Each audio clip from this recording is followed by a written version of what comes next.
Okay, you can introduce yourselves, and then we'll just start with your earliest memories of each other, maybe. Go ahead, anytime. Hi, I'm Dorothy, Otis' sister. My name's Otis, Dorothy's brother. We lived in Centerville, Iowa. Most of, well, not most of our lives, till we were in our 20s.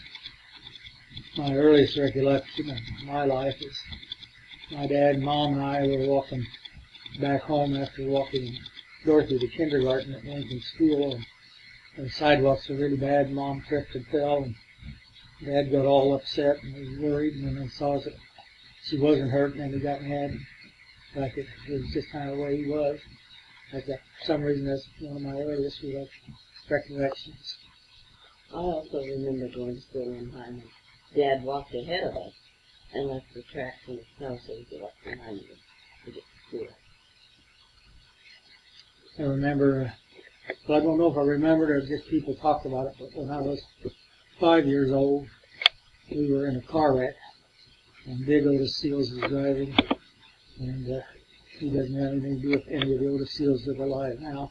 But I was sitting on my dad's lap, and we had a car wreck, and I hit my head on the windshield and got glass in it. The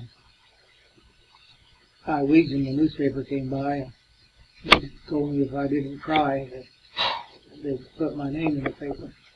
So I didn't cry, and I went to the doctor and had the glass taken out. And it might have been the doctor that told me that, so Charlie DePew, but anyway, it was Charlie DePew. I got the story in the paper.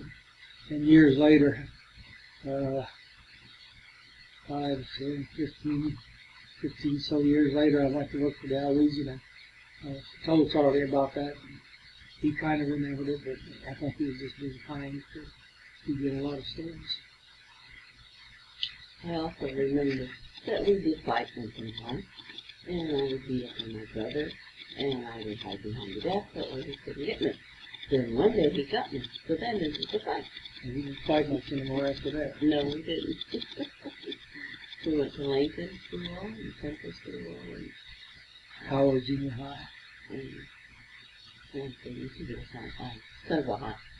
So, We had a good life. We always had food to eat. We always had clothes to wear. A lot of love. Dad was a coal miner in the wintertime and painted in the summertime. Mom was always at the restaurant, waitressing or cooking, one or the other. No. Mother always made up games and we could play games with jelly peppers, good and change. It was the best mother of the night. We'd sit waiting for Dad to come home from coal mines. They would carpool. So we would watch the cars as they go by, and they'd say, that's my car, and this is my car, and Mom would say, this is my car. Finally, we'd see who won, who got the car that had Dad in it. And just the games she made up to pass the time.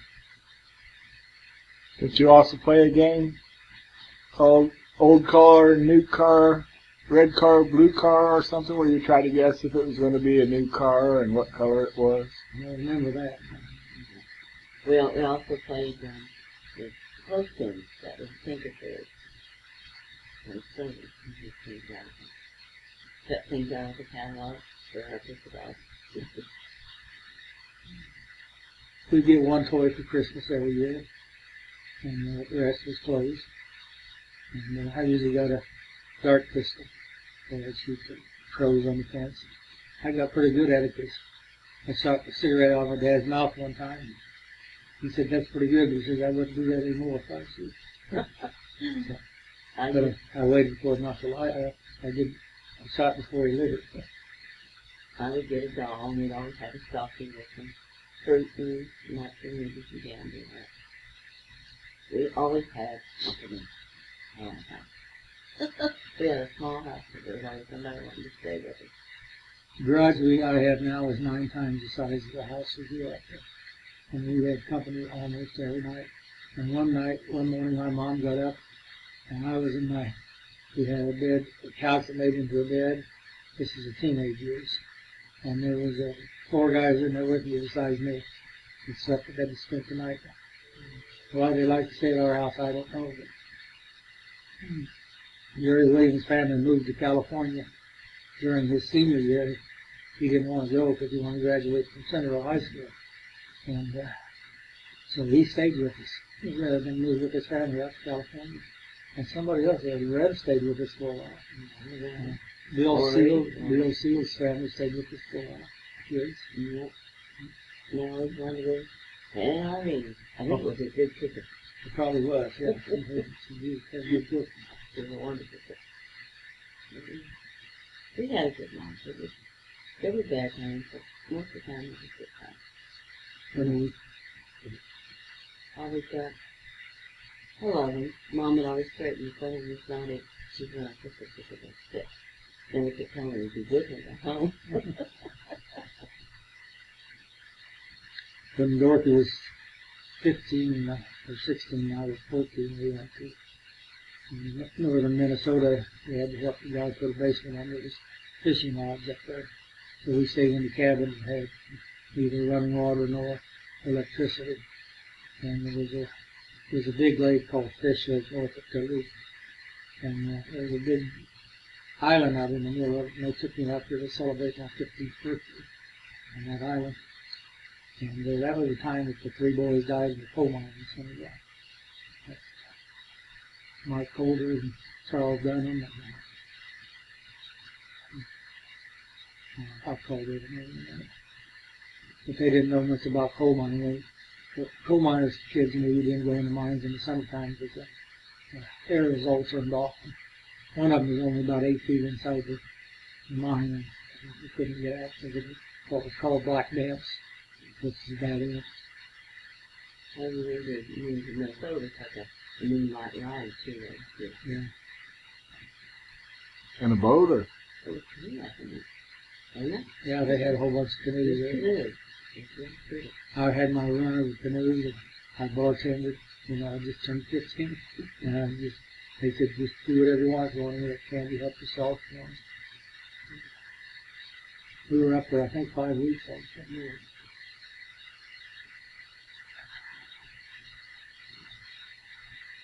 And those were friends of yours in the coal mine?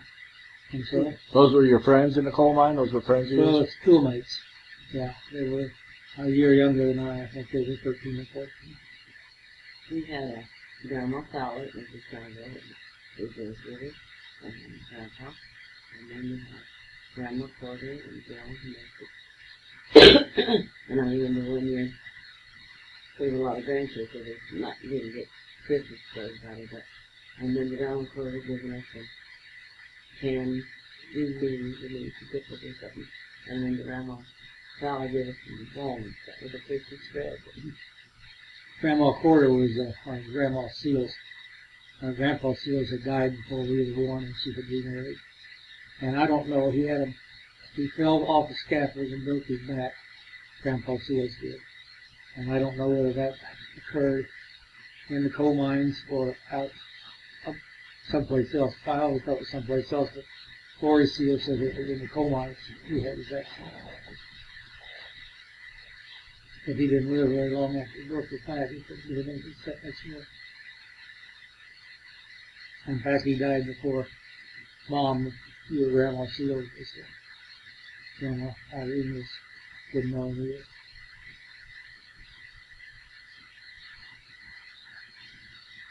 And I graduated in 55. And I was in 57. I graduated in 57. I was vice president of senior class. And Cousin Jerry Williams was his president. And we just ran for office on a lark because the three people who held the office as freshmen and sophomores and juniors were running again unopposed. So we just thought we'd run against them just so there'd be, something to vote for, and we ended up winning, which was a surprise. We had very, very professional slogans like, please take notice and vote for Otis. So that's probably why we won. Don't be Harry, vote for Gary. Then I got married, and we had made Quad Cities our home. We raised 4 kids. We still live here.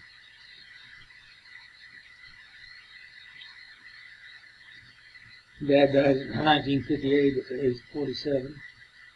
So that left just me and Mom at home. And we bought a house down at the end of Washington Street for $4,000, which is a rent-to-own type of thing.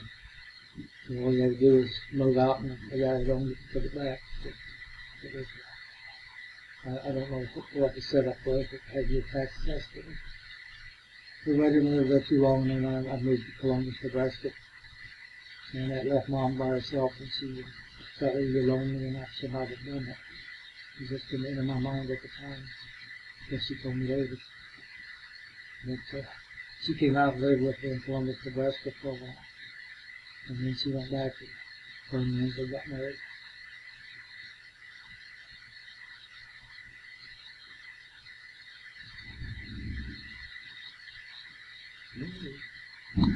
That can't be the evidence, don't worry.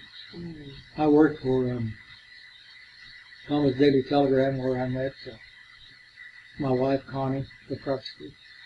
My boss, his name is Bob Lofton. And he called the drugstore, and Connie was working there and answered the phone, and he liked her voice so well. And we were building a new Daily Telegram office, and we were going to need a receptionist. So he went down to the drugstore and hired her, because she had such a great telephone voice. And then he came over to Mike Senior and I and said, "I've just hired a pretty young girl to answer telephones for us. I want you guys to stay away from her." You know, it was like raising a red flag or a green flag or whatever. We ended up getting married. We had 4 sons. And we worked after the telegram, we went out to Salida, Colorado, Mountain Mail, and worked for a year. And we went in the Colorado Springs and worked for the Free Press, Colorado Springs Free Press for a while. Then we left there and we went to Rapid City, South Dakota for a year. Then we went back to Colorado, and the Free Press is now called the Sun. And went to work for the Sun for a few years, and then the big paper in town was called the Colorado Springs Gazette Telegraph, which is still in operation out there, the only daily out there. And I'd been there about 6 months, and they came to me and asked me if I'd consider taking a second position in the sales department. That means I had about 30 guys working for me, which is a real surprise, because that's what I'd worked for, was a good management position in a large paper. So about the same time, I got told about this thrifty nickel offer. And to tell you the truth, I didn't know which way to go, although I liked being my own boss. And so we decided on the thrifty nickel thing. And Harry Treese got us involved in it, and he was always a braggart, so whenever he told us how much money we could make, we'd always cut it in half, because we knew it was just a big blowhard. And anyway, it turned out that he had no idea what kind of money could be made from these papers either. Why don't you guys talk more about your dad a little bit, and just more about what you remember of him and what kind of... He was a painter in the summertime, as I mentioned, and one year he got a job with his uncle painting Phillips 66 stations in Des Moines, Iowa. So we'd go up there and we'd go up on Sunday night, I think, either up Monday and Tuesday, and then we'd come home Wednesday night, go back on Thursday, and then come home. And he made real good money. I think he made $100 a day back then, and that was really, really good money. And so once or twice he took me with him, go back up there with him.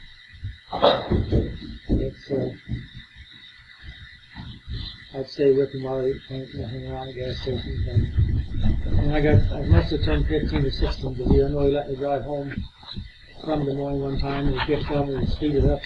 So I must have been a slow driver even back then. But I know after we first got married, I was a real slow driver. And with his money, he went and bought himself a brand new 1955 Buick Special. He'd never had a new car before, and he just decided to get one, which, with that old sort of money, everyone thought it was the wisest thing to do. We didn't have no regrets on it, Pardon? We didn't move out very You good. know, but a couple of neighbors were a little upset that we would do something like that. They were a little jealous of us. They got new cars every 3 years. That was his push. So, We also would take a ride. A lot of times I find that would be our treat to just take a ride, go around the countryside and then come back. But always the days when we go out, what maybe north and come back south and everything, where we could way and back. and we'd stop at relatives' houses and never had to call them and tell them you were coming because most of them didn't have a phone anyway.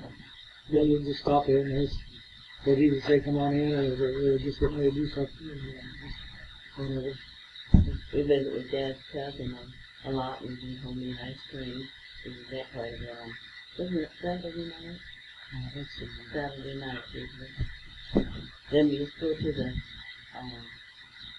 up to the son-in-law on it was Friday night and the bandstand we do music and celebrations there. And Saturday night the stores were open till 9. The farmers would come in and bring a new white shirt and tie with a brand new pair of big overalls.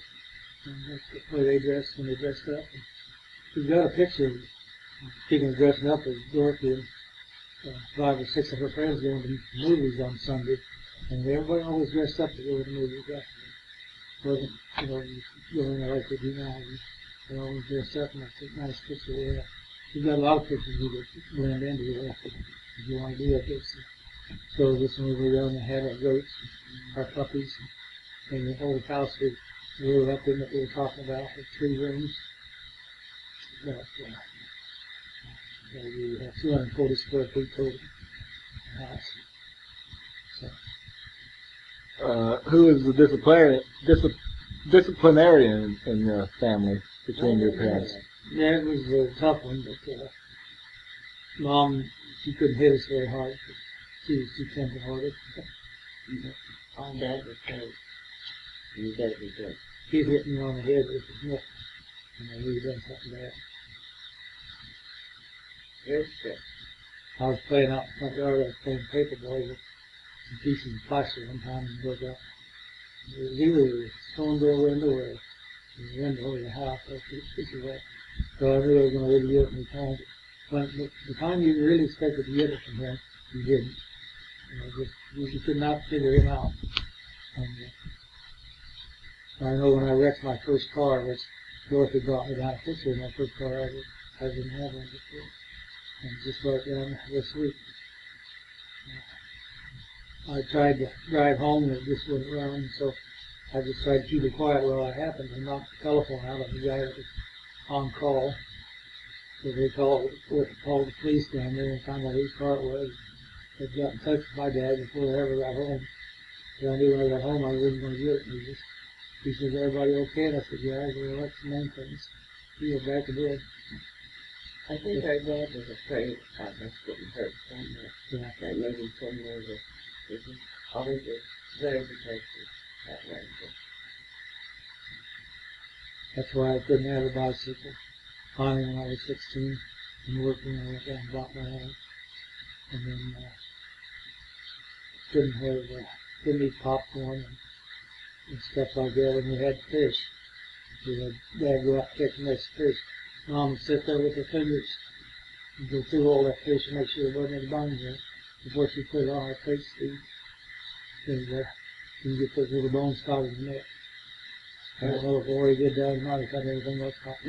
Our cousin had the trouble with penis getting caught in his leg. So that was an end to us eating it from popcorn. You gotta get one cut out. Yeah. Supposed to eat them, not breathe them, right? Well, I guess. Yeah, he was just afraid we were going to get Yeah, that was very nice. And I inherited a lot of that, and you guys enjoyed that. You supposed to be home again, it was 5 after I got really nervous. Nervous before that probably. We were good at being late. Yeah. Yeah, and I remember you never wanted us to climb any trees or on the side of the cliffs or anything like that up in the mountains. Yeah. Didn't want us climbing on the rocks.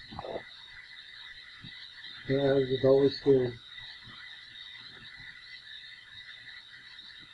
luckily, then you always inherited that feature. I don't think probably more like your mother, with more common sense. Very good. And how about Grandma? She was just loved you all the time, huh? Yeah, she was Yeah. great. She'd get hurt more than get mad. Yeah. If you didn't say. She always said, I'm not willing. She said, if I ever get mad at you, I'm going to stay mad at you for a long time. Just get mad at you for a bit. She just did not like getting mad at you. She was very, very easygoing. She didn't like it. Her dad would just get mad and throw an absolute fit. And 15 minutes later, it was all over.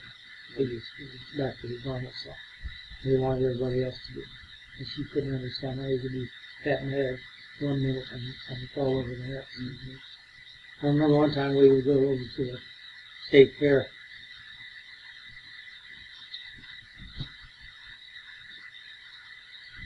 In Colorado? And he was I know you just.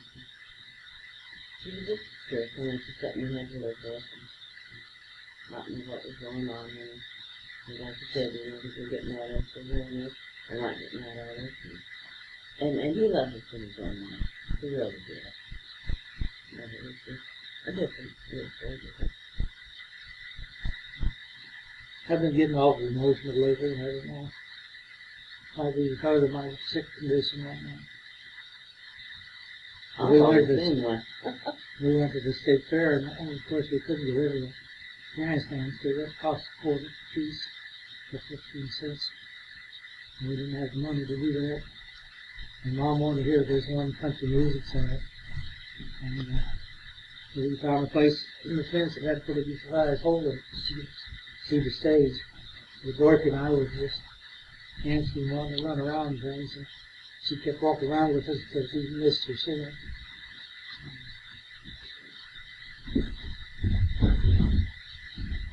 Okay. About Grandma. She's a good cook. She sacrificed a lot for her family. Yes, it is. There's a lot of summers, a lot of winters up there. Oh, good cook, made good noodles, good tenderloin, Great noodles, great dinner. good pie. The chocolate cream pie. And when you go there, well, what do you want to eat? You know, everybody, whatever you want to eat. I did make a friend with me one time when I went down home, and we were just going out for a little bit and went and visited with him. And Mom asked us what we wanted, and she said, I can't believe your mom asked everybody what they wanted to eat. Because my mom just fixed it and we ate it. How about her fudge? Do you make her fudge? Oh, I can still taste your I fudge. love her fudge, but you know, that's a lot of work making that stuff. And sometimes it turns out, sometimes it don't for me, but I try once in a while. You never know how it's going to turn out. She's done all the work. You gotta have black walnuts too. Absolutely. That makes it good. Very good. Her dad lived to be 47, Mom lived to be 74. So, Mom had a good life at that era. And her and Linda were very much a couple. They were very together now with them. And no disrespect to our dad, but her and Linda were just kind of meant to be together. Even though a lady that worked with me at the movie theater told Mom not to marry him because he was bohemian and they always beat their wives. There wasn't a more handsy guy than Linda I ever met. He was a good stepfather, all the kids good, all the grandkids. You know, Took us fishing. they take it Second to person, huh? take it out to eat. Were you looking the time you got the hook in the ear? I don't know if I was there, but I heard it enough. Got about 4.5 minutes if you want to keep talking about it. Well, Linda, like I said, was a real good guy to really like the grandkids. He has a daughter, and she has 2 boys. Mother got to do more than things. Yeah. They both like to dance. They go to dress up, go to Halloween parties. They like to play gambling, and they will friend over and play cards. So they, you know, they got to do it. She got to do more in her life. Yeah. Because all she did was So Dad was just working from home, works so often. He didn't do anything like that. What kind of costumes did they dress up like? So I don't remember.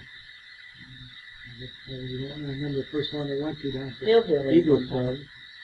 Eagles Club. I remember the rooms were walking. I had no idea who it was.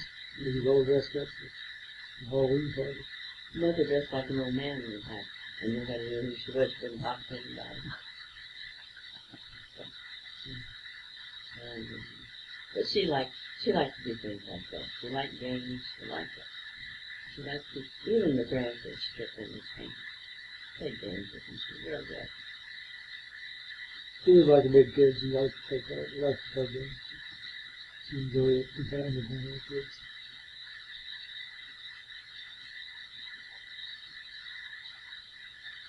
And they were bowlers. They're very pretty good bowlers. You remember the trophies? Yeah. Yeah, their north wall was just full of trophies.